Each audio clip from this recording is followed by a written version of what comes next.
ခေါင်းပေါ်စာအုပ်အုပ်ပြီးအေးဆေးဆေးအနားယူနေတဲ့မင်းသားစီကိုစနစ် system ရဲ့အစီအစဉ်ကဖောက်ဖျက်ဖို့ရောက်လာခဲ့ပါတယ်။စနစ်ကမင်းသားကိုဓာတ်တိုင်းပညာရှင်တယောက်ဖြစ်အောင်သင်ပေးမယ်ပြေးမနေပဲဓာတ်တိုင်းစူးစမ်းလေ့ကျင့်ပါလို့ပြောလာပါ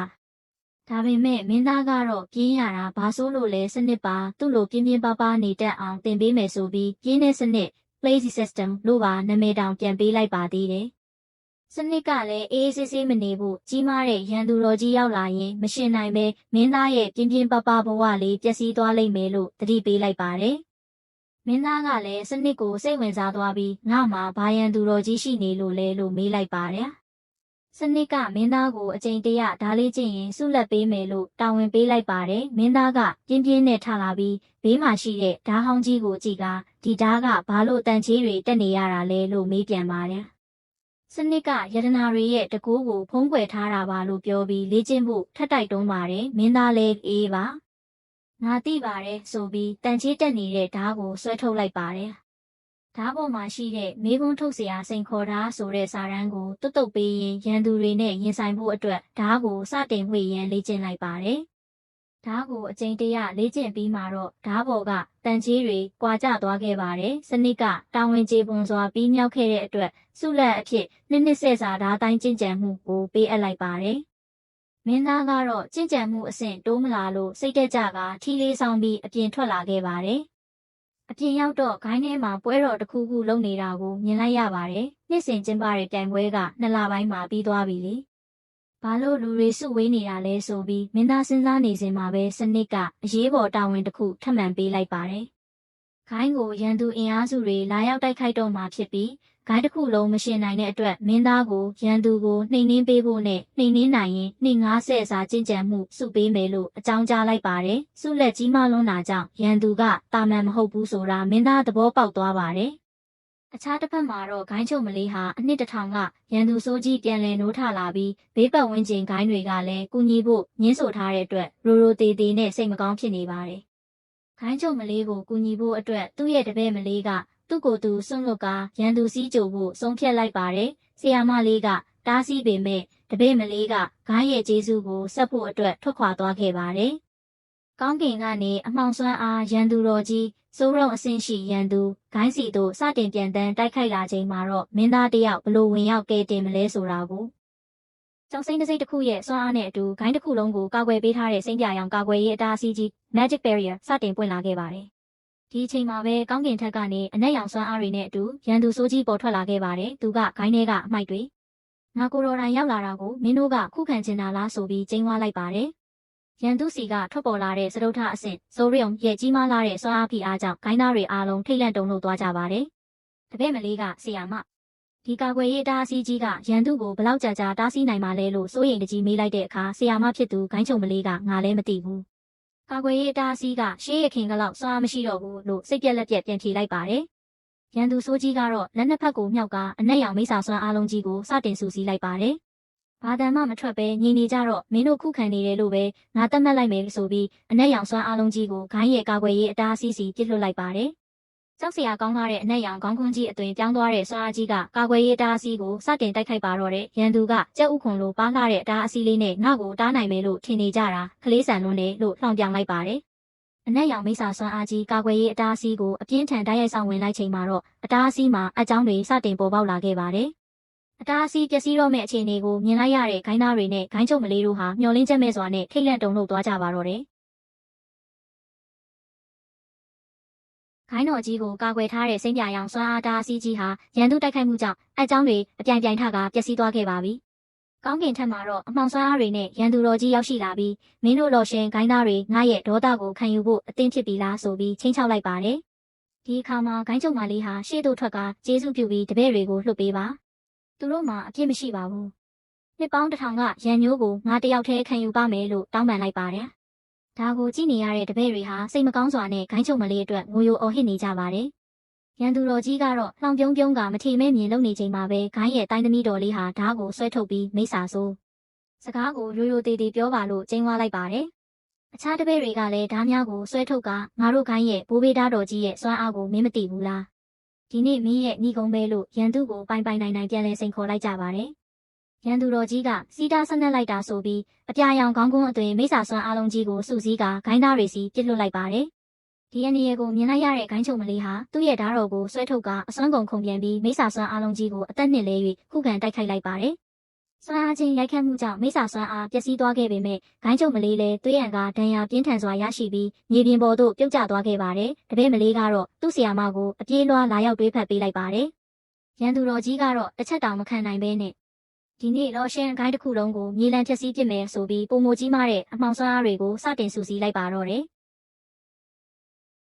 မိုးတက်မုန်တိုင်းတွေကြားရောက်နေတဲ့ဂိုင်းတော်ကြီးရဲ့ရင်ပြင်ထက်မှာတော့ကောင်းကင်ကနေအလင်းတန်းတစ်ခုပစ်ချလိုက်သလိုအရှိန်အဝါကြီးမားတဲ့အလင်းတန်းကြီးတစ်ခုထိုးဆင်းလာခဲ့ပါတယ်။ဒဏ်ရာတွေနဲ့ငိုလိုနေတဲ့တပည့်မလေးကတော့သူ့ဆရာမကိုဖတ်ထားရင်းဆရာသမီးတို့ခေါ်လိုက်တဲ့အကူအညီတွေရောက်လာပါပြီလို့ဝမ်းသာအားရပြောလိုက်ပါတယ်။ဆရာမဖြစ်သူကတော့မျက်ရည်ကျရင်ဆရာမမင်းတို့ကိုမကာကွယ်နိုင်ခဲ့ဘူး။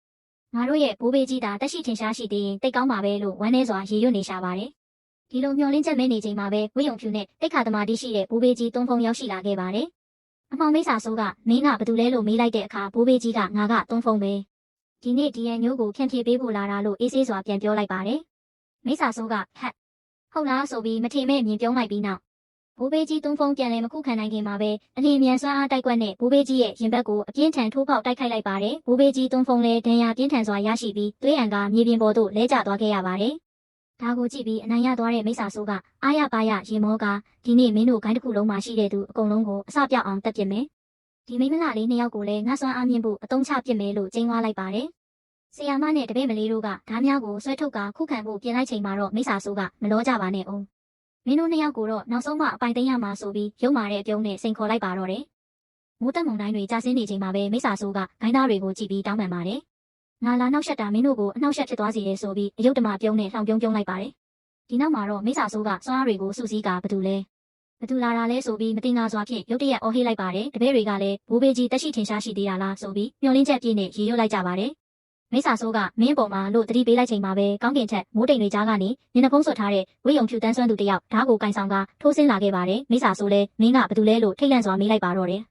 ထိုသူဟာကောင်းကင်ထက်ကနေအပြာရောင်သားရောင်ချီတန်းပေါင်းတန်းတောင်းချီကိုတပြိုင်နက်တည်းပန်းထုတ်လိုက်ပြီးမိစ္ဆာဆိုးစီကိုဥတီတိုက်ခိုက်လိုက်ပါတယ်မိစ္ဆာဆိုးလည်းသွေးရန်ကနောက်သို့လွင့်စင်သွားခဲ့ရပါတယ်ဓာတ်ရောင်ချီဆွမ်းအားပြိုင်ပြင်းလွန်းတာကြောင့်ဘေးပတ်ဝန်းကျင်ကတောင်ကုန်းကြီးတွေပါပြိုကျပျက်စီးသွားပြီးထိုးဝိယုံဖြူဆွမ်းသူကတော့တိမ်တိုက်တွေကြားထဲသို့အေးဆေးစွာပြန်လဲပြန်တက်ကွဲပြောက်သွားခဲ့ပါတယ်တိုက်ပွဲအပြီးဂိုင်းဝင်ပေါက်ပျက်စီးသွားတဲ့ကြောက်ပုံကြားမှာဂိုင်းချုံမလေးနဲ့တပည့်မလေးတို့ကြံရစ်ခဲ့ပါတယ်တပည့်မလေးကဆရာမခုနကတိုက်ကွက်ကဓားလင်းခွဲထွက်တဲ့ဤပညာလားလို့အံ့ဩစွာမေးလိုက်ပါတယ်ဆရာမဖြစ်သူကတစုံတစ်ခုကိုစဉ်းစားမိသွားပြီးဆရာကိုကူညီခဲ့တဲ့သူဟာဂိုင်းရဲ့ဘိုးဘေးကြီးတကယ်ဟုတ်ရဲ့လားလို့တပည့်မလေးကပြန်မေးတဲ့အခါငါတို့ဂိုင်းရဲ့ဘိုးဘေးကြီးမှာဒီလောက်အထိမြင်မာတဲ့တိုင်းစွမ်းအားအဆင့်မရှိပါဘူးလို့အမှန်တိုင်းအဖြေပေးလိုက်ပါဆရာမကဆက်လက်ပြီးဒီသူရဲ့ဓားတိုင်းစွမ်းအားဟာစွမ်းအားနည်းငယ်များနေတဲ့ဓားပေါင်းများစွာကိုဖန်တီးနိုင်တဲ့အထူးအဆန်းအဆင့်ကိုရောက်နေတာအကွာဝေးကြောင့်တောင်မဟုတ်ရင်ဒီထက်မကပုံမပြင်းထန်ပါပဲလို့သုံးသပ်ပြပြီးတပည့်မလေးကိုဂိုင်းနဲ့ပြန်ဝင်ခိုင်းလိုက်ပါတယ်။တပည့်မလေးကတော့မြေပြင်ပေါ်မှာကြံခဲ့တဲ့လျှက်စစ်စွမ်းအားတွေကိန်းဝင်နေစေကြောက်ခဲစားကိုကောက်ယူသိမ်းဆင်းရင်ဟုတ်ကဲ့ပါဆရာမလို့ပြန်လည်ဖြေကြားလိုက်ပါတော့တယ်။ဂိုင်းတော်ကြီးရဲ့ရင်ပြင်ထက်မှာတော့ဂိုင်းသားတပည့်တွေဟာအမောင်မိစ္ဆာတွေကိုမောင်းထုတ်ပေးခဲ့တဲ့ဘိုးဘေးကြီးရဲ့ဓာတ်တိုင်းစွမ်းအားကိုကြည့်ပြီးအလွန်အမင်းဝမ်းသာအားရအော်ဟစ်အားပေးနေကြပါတယ်။တပည့်တွေကဘိုးဘေးကြီးရဲ့ဓာတ်တိုင်းစွမ်းအားကတော့တကယ်ကိုအံ့မခန်းပါပဲ။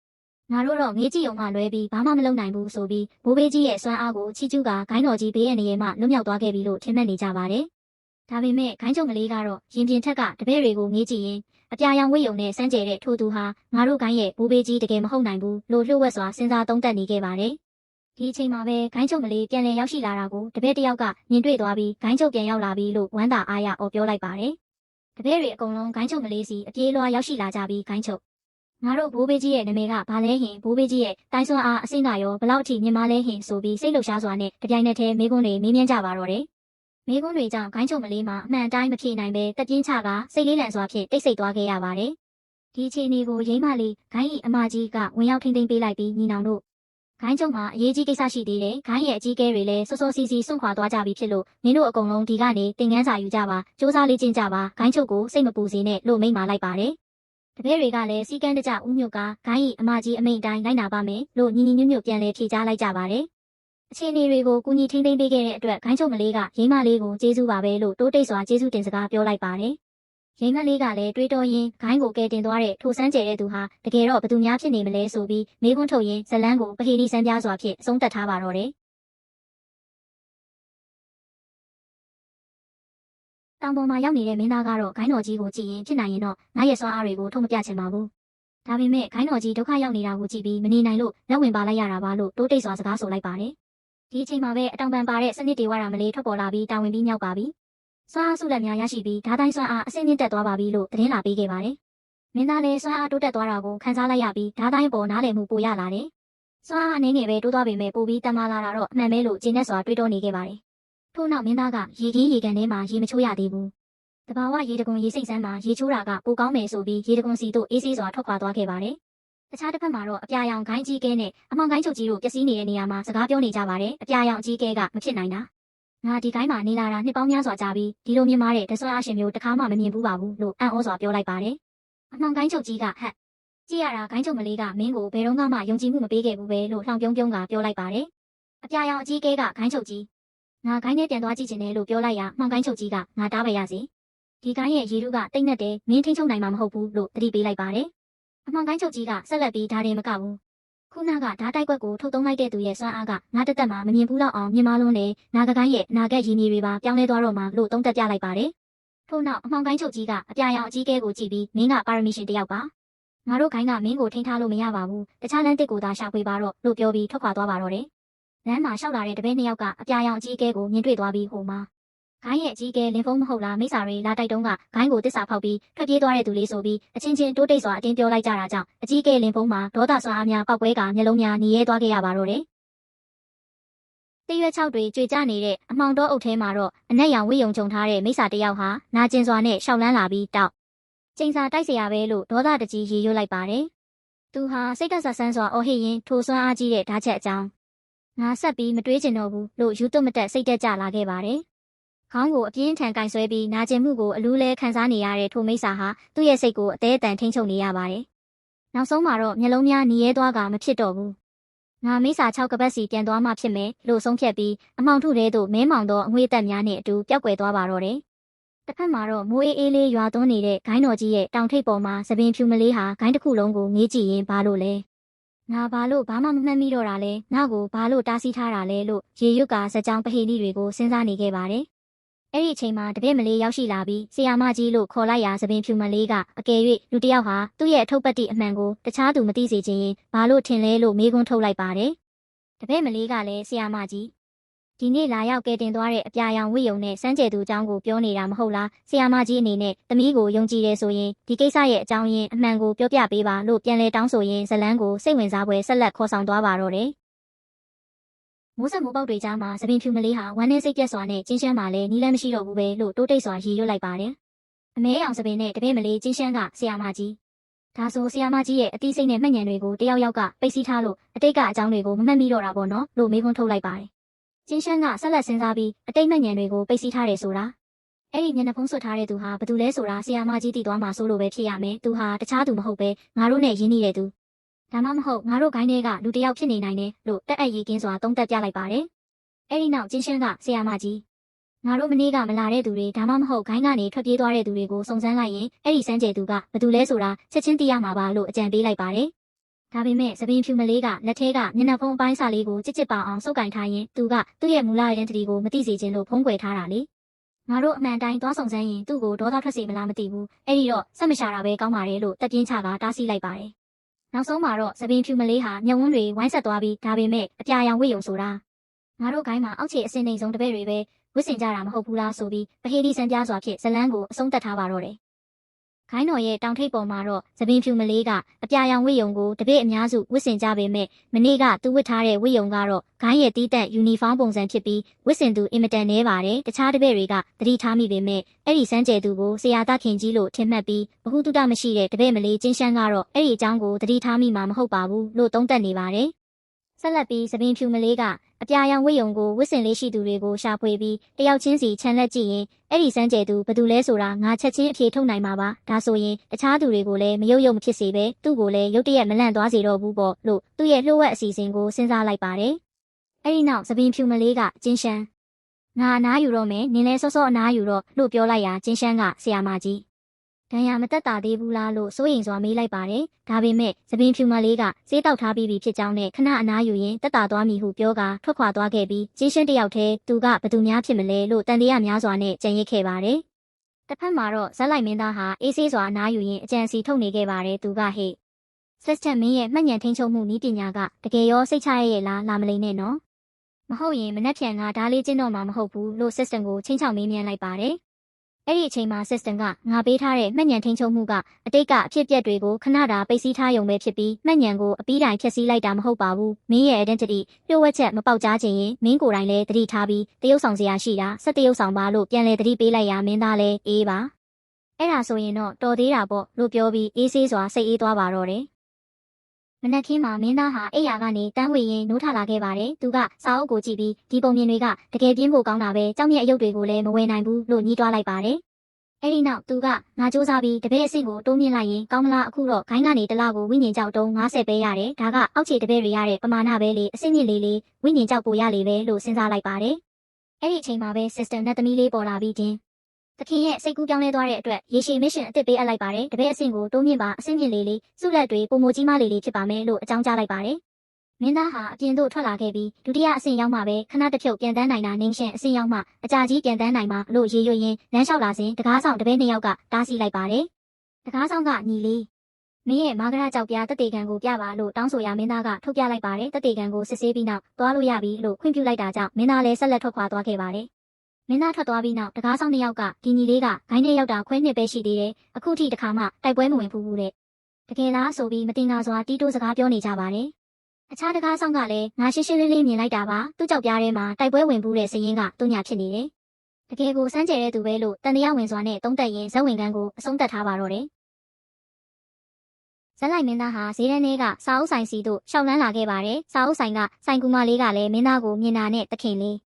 ပြန်ရောက်လာပြီပေါ့လို့ဝမ်းသာအားရနှုတ်ဆက်လိုက်ပါတယ်။အဲ့ဒီအချိန်မှာမင်းသားဟာတခြားတစ်ဖက်မှာစာအုပ်ဝယ်နေတဲ့ခေါင်းကြီးကြုံမျိုးသမီးကိုမြင်လိုက်ရပြီးဂိုင်းချုပ်ကြီးကလည်းဒီဈေးတန်းကိုလာတာပဲလားလို့ရုတ်တရက်အံ့ဩတုန်လှုပ်သွားပါတယ်။ဆိုင်ကူမလေးကလည်းတခင်လေးဆိုပြီးဘာဖြစ်တာလဲမေးမြန်းလိုက်ပါတယ်။စိတ်ကိုပြန်ထိန်းလိုက်ပြီးနောက်မင်းသားကစာအုပ်အသစ်တွေရောက်ပြီလားလို့မေးလိုက်ရာဆိုင်ကူမလေးကဒီစာအုပ်ရဲ့စာရေးဆရာကလန်တော်ရှင်ဆရာကြီးနဲ့ထမင်းတူတူစားဘူးပြီးအဟောင်းကိုနောက်ဆက်တွဲပြန်ရေးထားတာပါလို့တက်ကြွရှင်းပြလိုက်ပါတယ်မင်းသားကလည်းစိတ်ဝင်စားဖို့ကောင်းတာပဲလို့ပြန်ပြောလိုက်ပါတယ်မင်းသားကစိတ်ထဲကနေငါဘာမှလည်းခိုးယူထားတာမဟုတ်ပဲဂိုင်းချုပ်ကိုကြောက်နေစရာမလိုပါဘူးဒါပေမဲ့ဂိုင်းချုပ်ကြီးကိုယ်တိုင်စာအုပ်လာဝယ်တာတော့နည်းနည်းကုန်သိက္ခာကျစရာပဲဂိုင်းထဲမှာတီးတန့်ဝယ်ယူရေးအဖွဲ့မရှိလို့လားလို့တွေးတော်ရင်းစာအုပ်ကိုမကင်လိုက်ပါတယ်သူကလှန်တော်ရှင်ရဲ့အထုပ်ပတ်တိကပြီးသွားပြီမဟုတ်ဘူးလားဘာလို့နောက်ဆက်တွဲထွက်လာတာလဲလို့မေးလိုက်ပါတယ်အဲ့ဒီအချိန်မှာပဲအနောက်ကနေအမျိုးသမီးတစ်ယောက်ရဲ့လက်ချောင်းလေးရောက်ရှိလာပြီးဒီစာအုပ်နောက်ထပ်ရှိသေးလားလို့မင်းသားရဲ့စာအုပ်ကိုထိရင်မေးလိုက်ပါတယ်မင်းသားလည်းရုတ်တရက်လန့်ဖြတ်သွားပြီးစာအုပ်ကိုတင်းကျပ်စွာကင်ထားလိုက်ပါတော့တယ်မင်းသားဟာဂိုင်းချုပ်ကြီးနဲ့ညနေချင်းဆိုင်တိုးနေရကြောင်းငါဂိုင်းချုပ်ကိုနှုတ်ဆက်ရမလားဒါမှမဟုတ်မတိကျင်အောင်ဆောင်လိုက်ရမလားဆိုပြီးစိတ်ထဲမှာအလွန်တရာအခက်တွေ့နေပါတယ်သူက system မင်းရဲ့မှတ်ဉာဏ်ပိတ်စီးမှုကတကယ်ရောစိတ်ချရဲ့လားကလို့စိုးရိမ်တကြီးမေးလိုက်ပါတယ် system ကလည်းငါပေးထားတဲ့မှတ်ဉာဏ်ပိတ်စီးမှုကမှတ်ဉာဏ်တွေကိုပြန်မဖော်နိုင်အောင်ပဲတားဆီးပေးတာဖျက်ဆီးလိုက်တာမဟုတ်ဘူးမင်းရဲ့ identity လျှို့ဝှက်ချက်မပေါက်ကြားခြင်းရင်မင်းကိုယ်တိုင်လည်းသတိထားပါလို့ပြန်လဲရှင်းပြရာမင်းသားကစိတ်ပြက်စရာပဲဝန်ဆောင်မှုကလည်းညှမ်းလိုက်တာဆိုပြီးစိတ်ပြက်လက်ပြက်ဖြစ်သွားခဲ့ပါတယ်အဲ့ဒီအချိန်မှာဆိုင်ကူမလေးကဂိုင်းချုပ်ကြီးကိုမမဒီလန်တော်ရှင်အတုပ်ပတ်တိနောက်ဆက်တွဲစာအုပ်ကဒီတအုပ်ပဲကျန်တော့တာပါဒါပေမဲ့နောက်ထပ်စိတ်ဝင်စားစရာစာအုပ်တွေအများကြီးရှိပါသေးတယ်ကြည်ပါအောင်လို့ဖော်ဖော်ရွရွရှင်းပြလိုက်ပါတယ်ဒါပေမဲ့ဂိုင်းချုပ်ကြီးကကျေးဇူးပါပဲငါကဒီတအုပ်ကိုပဲသဘောကျတာပါလို့ပြောလိုက်ပြီးမင်းသားစီတို့လှည့်လာခဲ့ပါတယ်ဂိုင်းချုပ်ကြီးကမင်းသားကိုဒီကမောင်ရင်ဒီစာအုပ်လေးကိုငါ့ကိုပေးလို့ရမလားလို့ယဉ်ကျေးစွာမေးလိုက်ပါတယ်မင်းသားကဗျာဒီစာအုပ်လားလို့အံ့ဩသွားစဉ်ဂိုင်းချုပ်ကြီးကစိတ်ထဲကနေငါအမှားယွင်းကြားလိုက်တာများလားခုနကကြားလိုက်ရတဲ့အတန်ကဒီအတန်မဟုတ်ပါဘူးလို့တန်တရားဝင်သွားခဲ့ပါတယ်ထို့နောက်မင်းသားကလက်ညှိုးနှချောင်းထောင်ပြပြီးရပါတယ်ဝိညာဉ်ကြောင့်တစ်ဆက်တုံးပေးရင်ရပါပြီလို့ပြောလိုက်ရာစာအုပ်ဈေးထက်အစမတန်ဈေးတင်ရောင်းလိုက်တာကိုမြင်ပြီးဆိုင်ကူမလေးတယောက်အံ့ဩလွန်းလို့ပါဇက်အဟောင်းသားဖြစ်သွားရပါတော့တယ်ဂိုင်းချုပ်ကြီးကဝိညာဉ်ကြောင့်အစိမ်းရောင်လေးတုံးကိုလက်ဝါးပေါ်တင်ပြလိုက်ချိန်မှာမင်းသားကနှစ်တုံးဆိုရပါပြီမင်းတကယ်စာအုပ်ဝယ်ခြင်းစိတ်ရှိမရှိစမ်းကြည့်တာပါလို့ပြောပြီးနှစ်တုံးပဲယူကစာအုပ်ကိုလွှဲပြောင်းပေးလိုက်ပါတယ်ဂိုင်းချုပ်ကြီးကစာအုပ်ကိုတင်းကျပ်စွာပိုက်ထားပြီးမင်းသားကိုခဏညစိုက်ကြည့်ကစာအုပ်ဆိုင်ထဲကနေဆက်လက်ထွက်ခွာသွားခဲ့ပါတယ်ဂိုင်းချုပ်ကြီးထွက်သွားတာနဲ့ဆိုင်ကူမလေးကမင်းသားစီလာပြီးသခင်လေးရဲ့မလိုချင်အောင်ဆောင်ပြီးချင်းကပ်တဲ့နီလန်းကဟိုမစီမှာတော့အတုံးမဝင်ပါဘူးမမကသခင်လေးထက်ပိုကြည့်ကောင်းနေလို့မတိချင်အောင်ဆောင်လိုက်တာမဟုတ်လားလို့ရေမောပြီးဆန်းနောက်လိုက်ပါတယ်မင်းသားကလည်းဟုတ်ပါတယ်မင်းပြောတာမှန်ပါတယ်ဆိုပြီးသဘောတူလိုက်ပါတယ် ထို့နောက်မင်းသားကကြံခဲ့တဲ့ဝိညာဉ်ကြောက်တုံးကိုခုံပေါ်တင်ပေးလိုက်ပြီးနောက်တစ်ခါဒီစာအုပ်ထက်ရောက်ရင်ငါအတွက်တအုပ်ချန်ထားပေးပါလို့မှာကြားကစာအုပ်ဆိုင်ထဲကနေထွက်လာခဲ့ပါတော့တယ်မင်းသားဟာအပေါင်ဆိုင်စီတို့ဆက်လက်လျှောက်လန်းလာခဲ့ရာအပေါင်ဆိုင်မန်နေဂျာကဝမ်းသာအားရနှုတ်ဆက်လိုက်ပါတယ်မင်းသားကအိတ်ထဲကနေစိမ့်ဆိုပြီးတောက်ပနေတဲ့ကြောက်တုံးတုံးကိုထုတ်ယူလိုက်ရာမန်နေဂျာမှာအလွန်တရာအံ့ဩသွားခဲ့ပါတယ်မန်နေဂျာကတခင်လေးဒါကသွေးစိမ်းရောင်ရွှေမြုပ်ကြောက်တုံးပဲဝိညာဉ်ကြောက်1000ပေးပါမယ်လို့ရင်ခုန်စွာဈေးခေါ်လိုက်ပါတယ်ဒါပေမဲ့မင်းသားကဆိုင်ရှင်ခမည်းတော်ရိုးသားမှုမရှိဘူးပဲလို့ပြောကကြောက်တုံးကိုပြန်သိမ်းပြီးလှည့်ထွက်သွားခဲ့တာကြောင့်ဆိုင်ရှင်ကအနောက်ကနေတားဆီးဖို့စူးစမ်းကြံရစ်ခဲ့ပါတော့တယ်မင်းသားဟာဝါတော်လန်းလေးအတိုင်းရှောက်လန်းလာရင်ဘာဖြစ်လို့စီယန်ဖန်ဈေးထဲမှာလူတွေဒီလောက်တောင်နေရတာလဲငါရဲ့ဝိညာဉ်အာယုံနဲ့ခန်းစားကြည့်တလောက်ငါနောက်ကိုလိုက်နေတဲ့ကျင့်ကြံသူက6ယောက်ပဲရှိတယ်ငါဆိုင်ပေါင်း40ကျော်အောင်သွားခဲ့တာလေလို့စိတ်ပြက်လက်ပြက်စဉ်းစားနေခဲ့ပါတယ်သူကလွန်ခဲ့တဲ့လကမင်းကြီးကဈေးတန်းတုံးကဆိုငါဆိုင်ပေါင်း90လောက်သွားခဲ့တာဆိုင်တိုင်းလိုအလုပ်ဖြစ်ကြတယ်ဒါမှစီးပွားရေးလုပ်တယ်ခေါ်မှာပေါ့အခုခေတ်လူတွေကစီးပွားရေးမလုပ်ချင်ကြတော့ဘူးလားမသိဘူးငါတောင်တိုက်ခိုက်ဖို့အားနာလာပြီလို့ညှိတွားလိုက်ပါတယ်ထို့နောက်ဒါပေမဲ့ငါမှာဝိညာဉ်ကြောက်တွေမရှိတော့ဘူးအရင်လိုဓာပြတွေကိုငါးစာအဖြစ်ညှားယူလာတော့လုံးလို့မရတော့ဘူးလို့ဆက်လက်တွေးတောနေပါတယ်အဲ့ဒီအချိန်မှာပဲမျက်နှာဖုံးဆွတ်ထားတဲ့ဓာပြတစုကမင်းသားကိုဝိုင်းရံလိုက်ပြီးဟေ့ကောင်လေးဓာပြတိုက်တာဟေ့လို့ချင်းချောက်လိုက်ပါတယ်မင်းသားကဘာလို့မင်းတို့ဒီလောက်ပဲလာကြတာလဲလို့မေးရဓာပြကောင်းဆောင်ကဟေ့ကောင်မင်းကဘယ်နှစ်ယောက်လာစီခြင်းလို့လဲလို့ပြန်မေးလိုက်ပါတယ်မင်းသားကတက်ပြင်းချရင်ငါက10ယောက်လောက်နဲ့ချချင်တာလို့ပြောလိုက်ပါတော့တယ်မင်းသားရဲ့စကားကြောင့်တပြတွေအားလုံးက10ယောက်နဲ့ဟုတ်လားမင်းကငါတို့တဲကတယောက်ကိုတောင်နိုင်မှာမဟုတ်ဘူးဒီရှူးကောင်ကိုသူ့ကိုင်းကလူကြီးတွေဘာတွေတင်ပေးလိုက်တာလဲမသိဘူးဆိုပြီးလှောင်ပြောင်ရင်မောကြပါတယ်တပြတွေကဓားတွေကိုထုတ်လိုက်ပြီးဟေ့ကောင်နောက်ဘဝကြရင်တော့ဒီထက်ပိုပါနဲ့အောင်နေပါလို့ပြောကတိုက်ခိုက်ဖို့ပြင်လိုက်ချိန်မှာမင်းသားကရုတ်တရက်အကိုကြီးတို့တနာပါအသက်ချမ်းသာပေးကြပါဆိုပြီးခေါင်းငုံကတောင်းပန်လိုက်တာကြောင့်ဓာပြတွေကနောက်ကျသွားပြီကွမင်းကိုင်းကလူကြီးတွေမင်းကိုမဆုံးမခဲ့ဘူးနဲ့တူတယ်ဟာလို့ပြောလိုက်ပါတော့တယ်